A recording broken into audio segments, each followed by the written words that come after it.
Part 2 of the story of sage Chyavana and the Ashwin twins. Once on an occasion the Ashwin twins came sporting for pleasure close to the hermitage of sage Chyavana. At that time Sukanya was walking home from the stream nearby.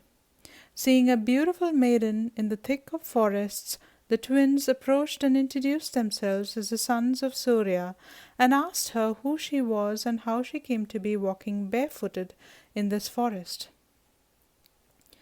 Being bashful, she replied from a distance, "Dear sirs, I am the daughter of King Sharyate.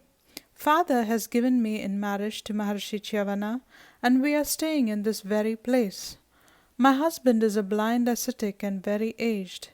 Who are you, and why have you come here? If you say you are gods, kindly come and sanctify the ashram." The two Ashwins heard her and said, "O beautiful one, why has your father betrothed you to an old ascetic? It is very strange indeed. In the solitary forest you are shining like a steady lamp. Yet the Creator has given you a blind husband, and especially a aged one. You are wearing away constantly, working hard for your blind husband in this forest. In vain you have selected him to be your husband. O princess, is it to your liking these troubles and hardships? This life is not fit for you, so come away from here. Leave this old man and marry one of us. We shall offer you all the comfort and pleasures you can have." Hearing these words, the princess began to tremble with anger. But holding on to her patience, she spoke to them firmly. "You say that you are the sons of Surya, and that you are acknowledged deities among the gods? So you must know that I am a chaste and virtuous woman. You ought not to speak to me in this manner.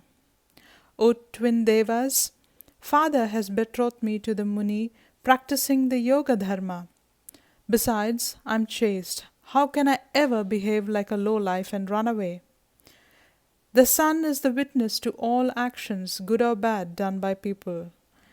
He is therefore looking upon us right now. Besides, you both are born in the family of the high-souled. It is immensely wrong for you to utter such irreligious and infamous words. You must know the course of dharma well. How can a family woman leave her husband and serve another? Go away from wherever you came. I am the daughter of King Sharyati and devoted to my husband. If you stand here any longer, I will curse you."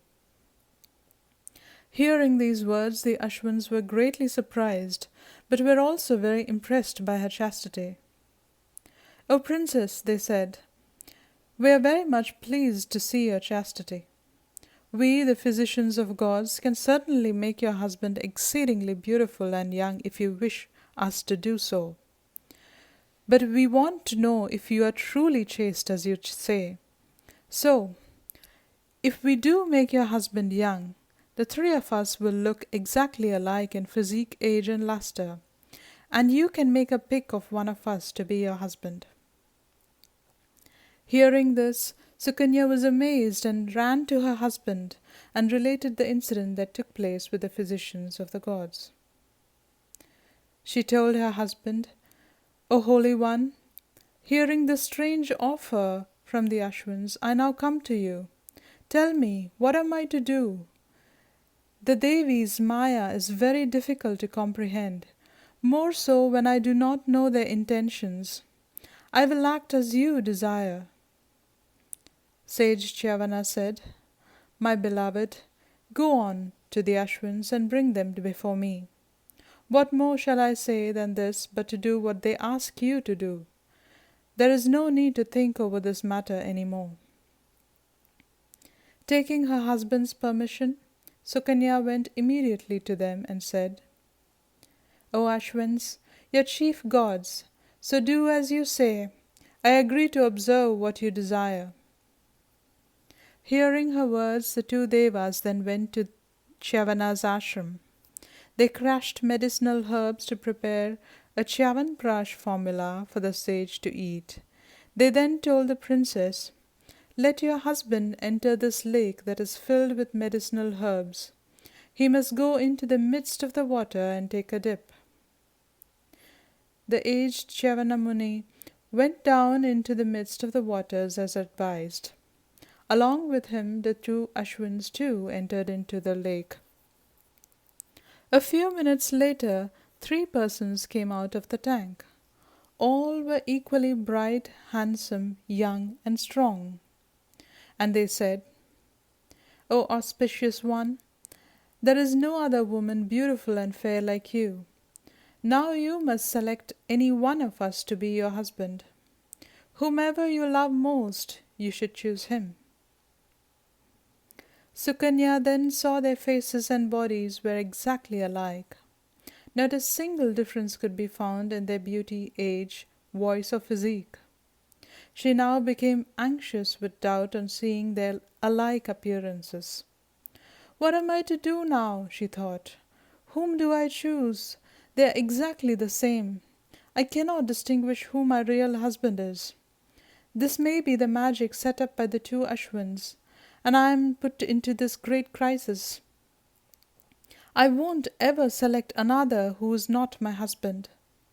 Therefore my death is imminent if I choose wrong. The third form seen now may also be a Deva's son." Thus thinking, she resolved to meditate on the highest Prakriti, the Lady of the universe, the most auspicious one. The princess then began to sing hymns to the Bhagavati and prayed to her. "O World Mother, under most painful circumstances I take refuge with you. I bow down to your feet. You who are born of a lotus, you who are the dear consort of Shankara, salutations to you. You who are the favorite to Lord Vishnu, O Mother of Vedas, O Saraswati, salutations to you, Mother of all gods. You illuminate the ignorant and illiterate and liberate the jnanis. O Mother, I am now merged in an ocean of bewilderment and take refuge in you. The two Devas are playing hypocrisy with me. Puzzled as I am, I cannot fix my mind to select my rightful husband, and I am merged in an ocean of sorrow. Save me by showing my real husband. O omniscient one, knowing my vow of chastity, please enlighten me so that I can know my husband." Thus, pleased by Sukanya's prayers, the Devi Tripura Sundari then imparted to her the pleasant Sattvajnana, the knowledge pertaining to Sattvaguna. Sukanya then looked again at the 3 persons, and though they were similar in appearance and beauty, she instantly recognized her husband mentally and chose him.